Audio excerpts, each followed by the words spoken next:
Mr. Boxing Guru. Again, guys, another show, another episode. 40-something. I'll go through it in a bit. But yeah, again, thank you guys for joining me. That intro that you guys just heard was from Los Anaya. That's Losanaya. Los Anaya.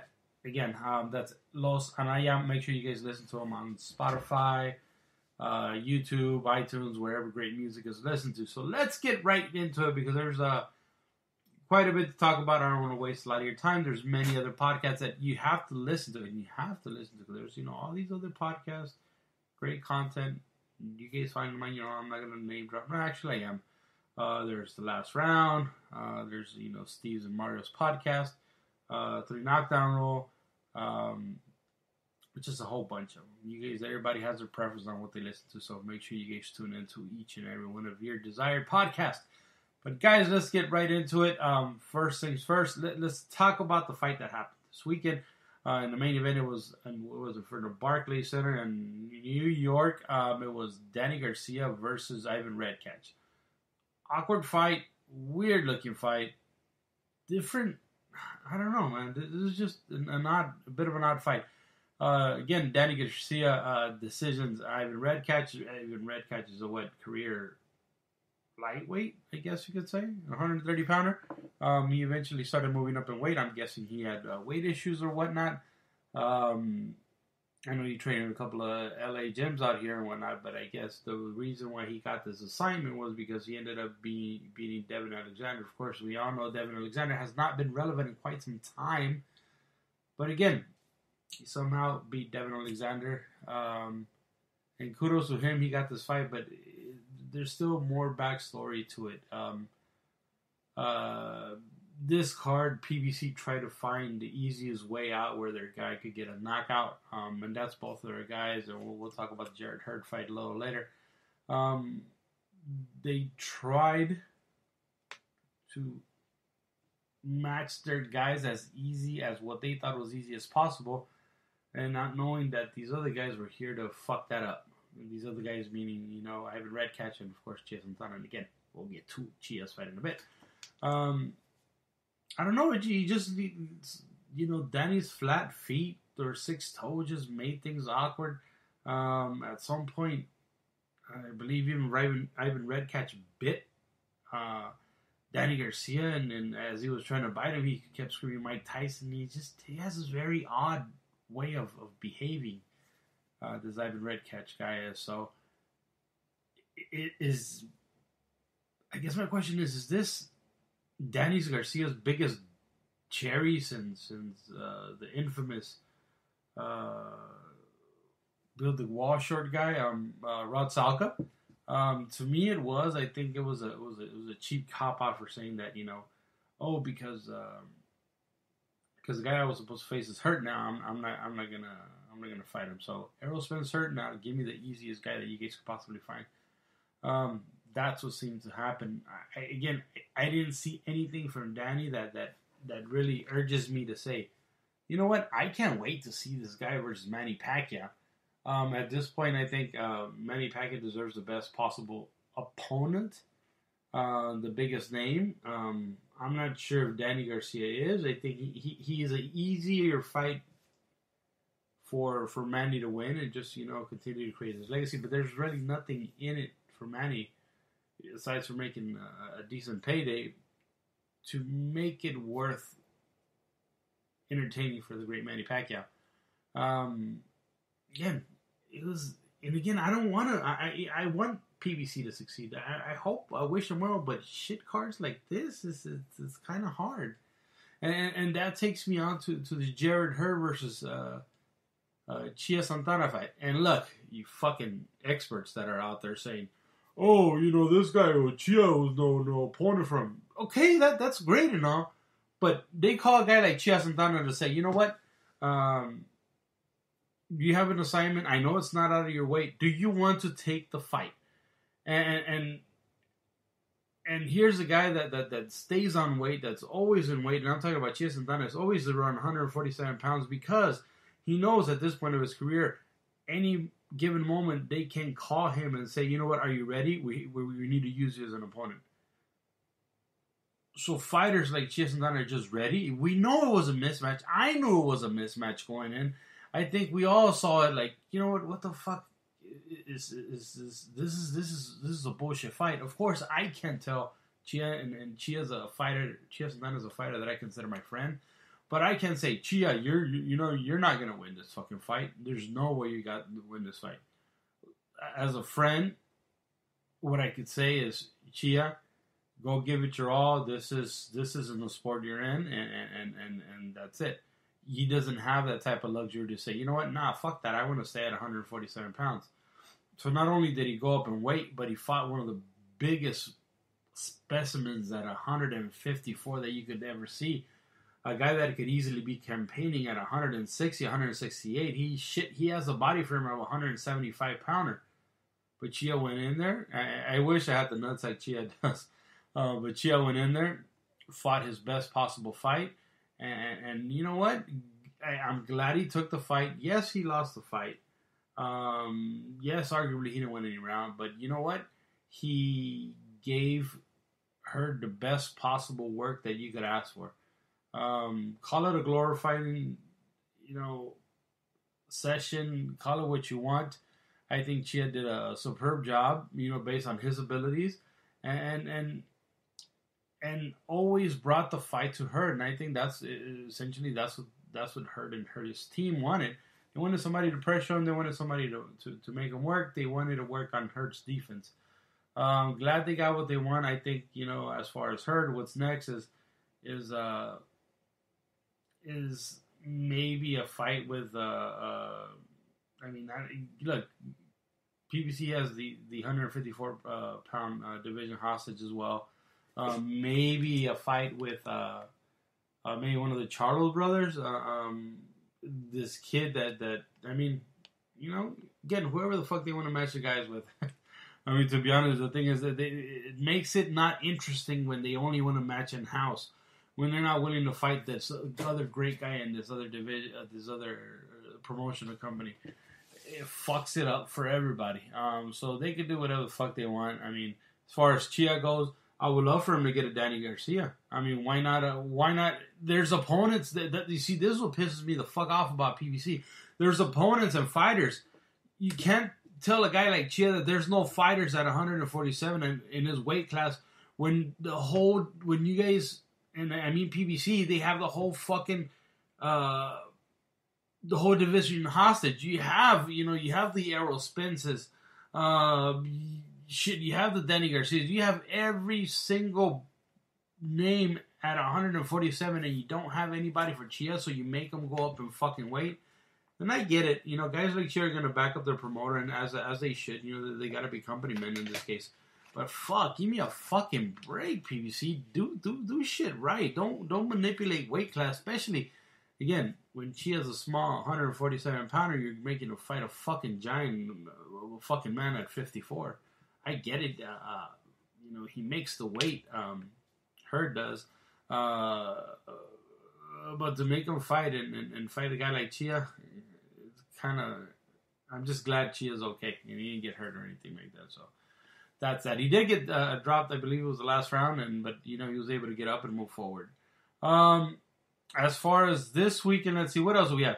I believe that was the major fights that we had to talk about. Golden Boy had a card as well, but look, man, and all you guys know I love Golden Boy to death, but they need to stop fucking promoting their fights. Not only Ryan Garcia exists, not only Canelo exists. There's all these other fighters. There's your Quigleys that just fought in an empty arena. Why? Because there was no promotion. There's Golden Boy scrambling to find fighters to put on these cards, but no one's there because there's no fucking promotions. By promoting doesn't mean, you have to go and go to, your local grocery store and promote these fighters and whatnot. Use social media, post these guys sparring, not sparring, but post these guys training, make a cute video, something, promote each and every one of these fighters.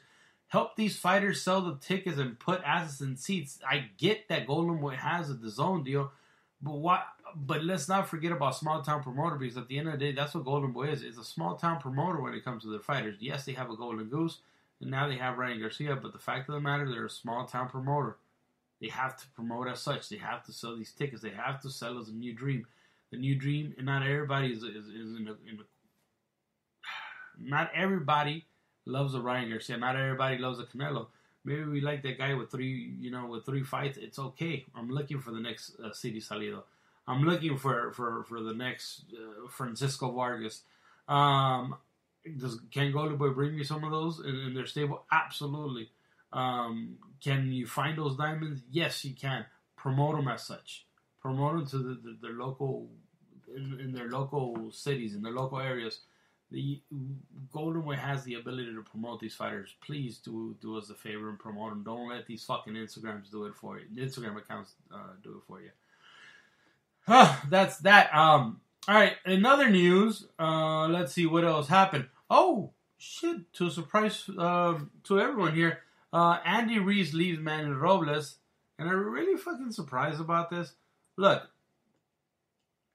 this is what pisses me off about, I guess you could say, social media, new social media members that just jump on fucking fighters bandwagons. When Andy first fought Anthony Joshua, the first thing I said, guys, don't let the pride of a flag fool you. And I'm talking to all my Mexican Americans. I didn't think Andy Ruiz had a chance in hell of beating a guy like Anthony Joshua. Guys that look like me and Andy do not beat guys that look like Anthony Joshua. It just doesn't fucking make sense. And no, you can't blame it on genetics. You know, you can't blame it on shit like that. I think Anthony proved in the second fight that he just fucks up in camp. You know, he eats bad, and again, I'm testament of that. Yes, you know, you might work out here and there, but the fact of the matter is you fuck up and eat bad food, and that's why you look like you look. It has nothing to do with genetics. You fuck up, you get fat, and you eat like shit, and this is what fucking happens. You make bad, decisions when it comes to your diet, and his body is the story. I mean, his body tells a story.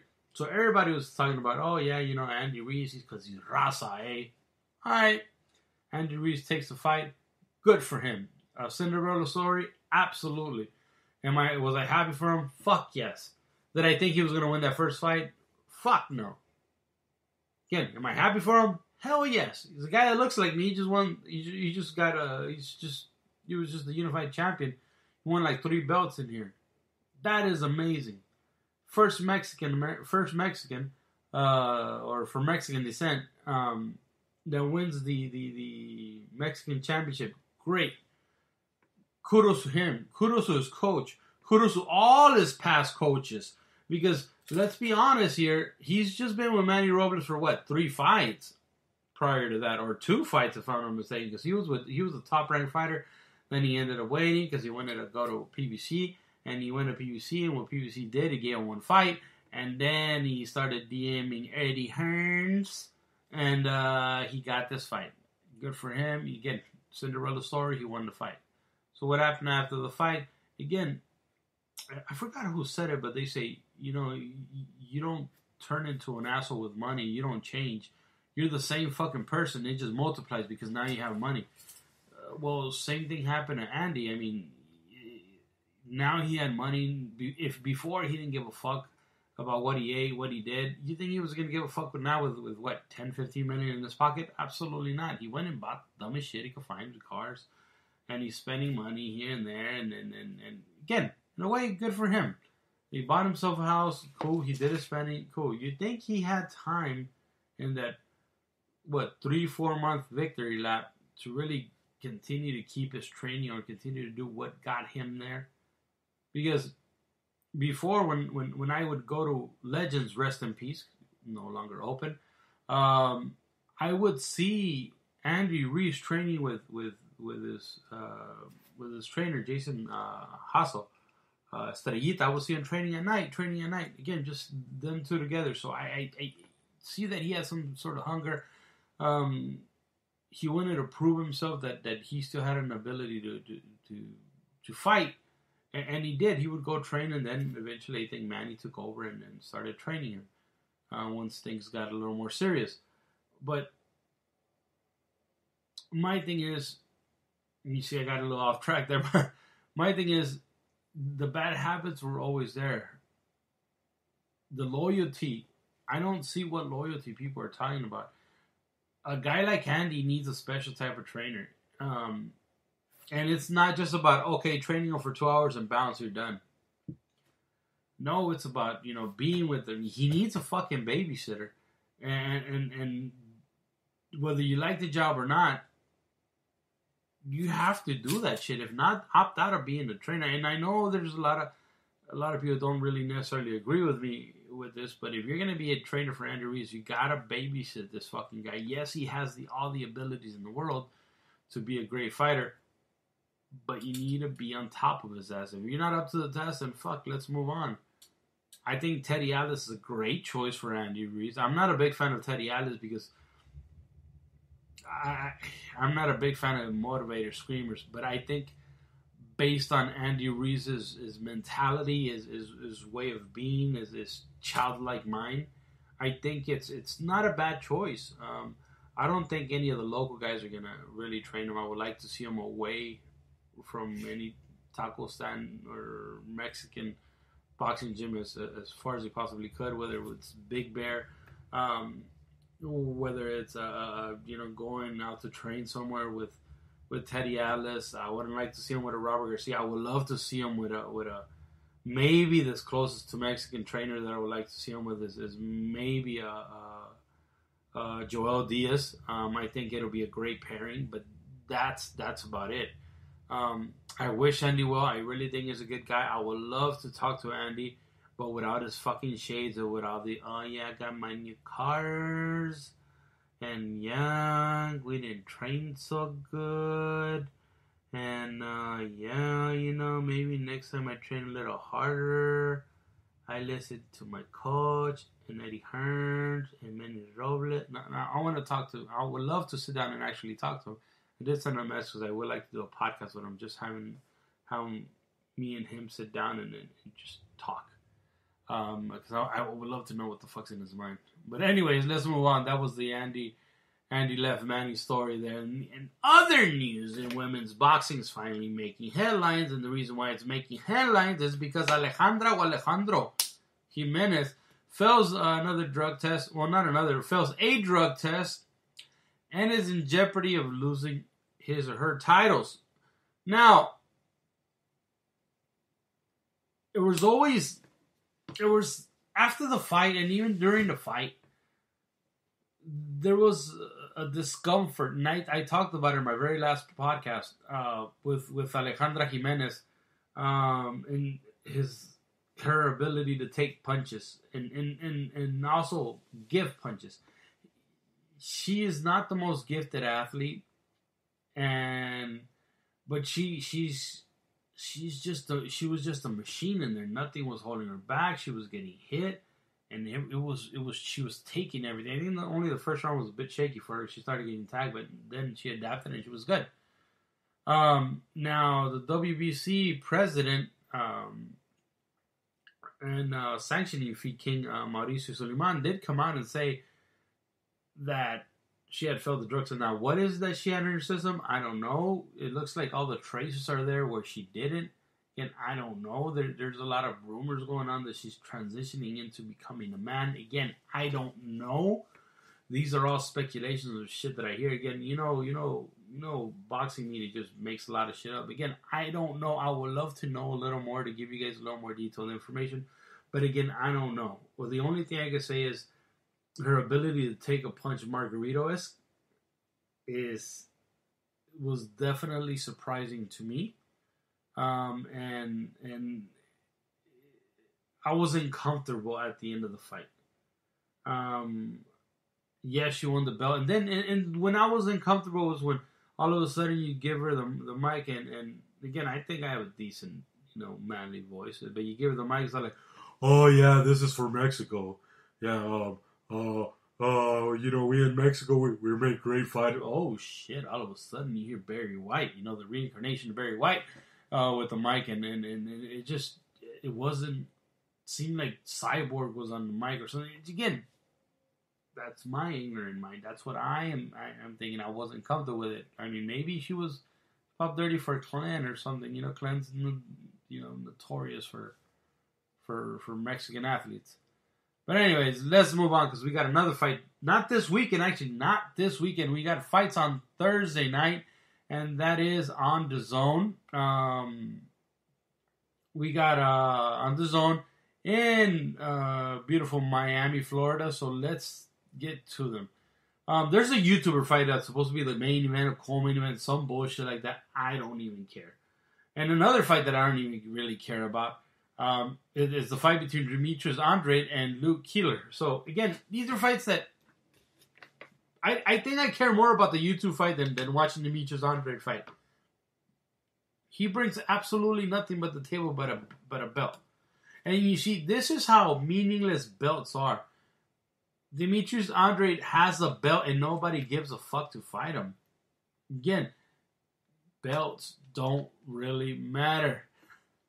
If it mattered, Canelo would have gone for him already because, hey, look, it's nice with a nice shiny belt.